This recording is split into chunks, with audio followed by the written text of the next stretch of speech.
আমরা নাদির ভাইয়ের ভোট চাবো ইনশাআল্লাহ, জয়ের মালা পরিয়ে দেবো ইনশাআল্লাহ।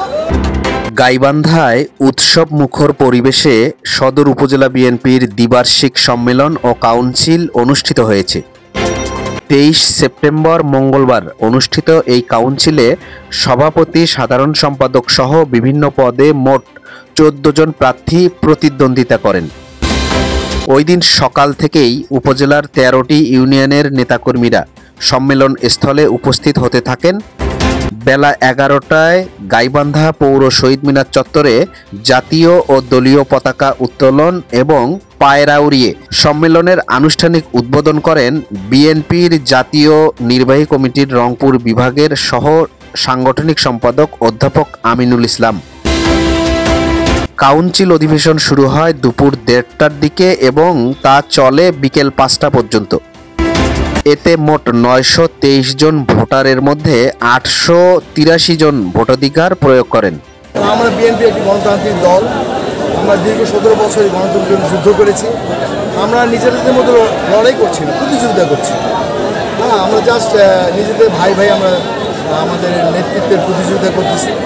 আমাদের দলের লোকজন যাকে পছন্দ করবে সেই মনোনীত হবে এবং সবাই আমরা মেনে নেব। ভোট গণনা শেষে গতকাল রাত 9টার দিকে গাইবান্ধা পাবলিক লাইব্রেরিতে ফলাফল ঘোষণা করেন প্রধান নির্বাচন কমিশনার কাজী আমিরুল ইসলাম ফকু। সুশৃঙ্খলভাবে আমরা ইনশাল্লাহ ভোটটা দেব, এটা আমরা সবাই। আমাদের মনোনীত যে একজন প্রার্থী অবশ্যই আমাদের ভেতরে আছে, তারা ভালো রাজনীতি করে, তারা ভালো কর্মীর সাথে সুসম্পর্ক রাখবে, যারা দুর্নীতিগ্রস্ত নয়, তারা দুর্নীতির বিরুদ্ধে সোচ্চার থাকবে, সেই সমস্ত রাজনীতিবিদদের সঙ্গে আমরা আছি এবং সেই সমস্ত নেতার পক্ষে আমরা কাজ করতে আশা ইনশাল্লাহ দোয়া করবেন আমাদের জন্য।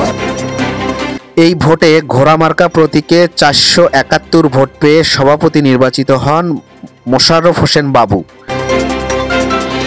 সাধারণ সম্পাদক পদে আনারস প্রতীকে 388 ভোট পেয়ে বিজয়ী হন মকসুদার রহমান।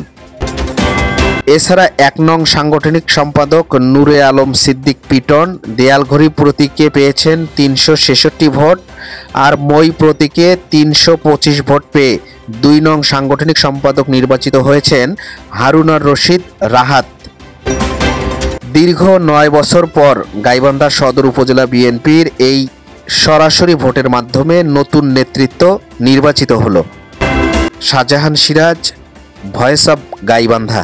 আজকের এই কাউন্সিল এবং এইটা দিয়ে আমাদের এই নির্বাচনীয় বা আগামী দিনে যেটা আমরা মনে করতেছি যে ফেব্রুয়ারিতে যে নির্বাচন হবে, সেই নির্বাচনে অবশ্যই আমাদের নেতাকর্মী যদি আমরা সঠিকভাবে আমরা দলের জন্য কাজ করি, তাহলে আমরা মনে হয় যে আমরা জয়ী হব এবং আমরা দেশ পরিচালনায় আমাদের নেতারা যেতে পারবে এবং বিএনপি দেশ পরিচালনার দায়িত্ব পাবে।